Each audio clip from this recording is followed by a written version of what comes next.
آگے بڑھیں گے۔ وزیر اعلیٰ سندھ مراد علی شاہ کہتے ہیں کہ بھارت کے خلاف کشیدگی کے دوران میڈیا کا کردار انتہائی مؤثر کن تھا۔ صحافی تنظیموں نے ہر دور میں حقوق کے لیے نمایاں کردار ادا کیا۔ ذوالفقار علی بھٹو نے آمریت کے خلاف جرأت مندانہ موقف اپنایا۔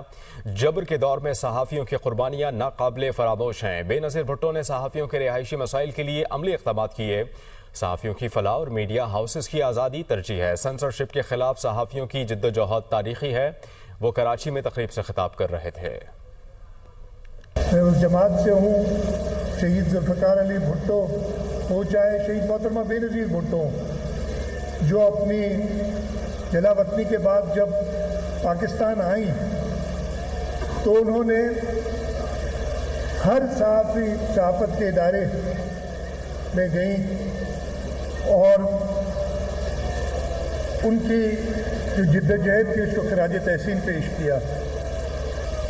بھارت کے ساتھ ہمارا کانفلکٹ تھا، اس میں ہر ایک نے کردار ادا کیا، اور ہمارے صحافیوں نے جیسے ہماری ایئر فورس نے 6-0 کیا تھا تو ہمارے صحافیوں نے تو ان کو ناک آؤٹ کر دیا بالکل ہندوستان کے صحافیوں کا۔ اگر ہم چاہتے ہیں کہ صحافت جمہوریت کی نگہبان رہے تو ہمیں صحافیوں کی معاشی خود مختاری، پیشہ ورانہ تحفظ اور عزت نفس کو اولین ترجیح دینی ہوگی۔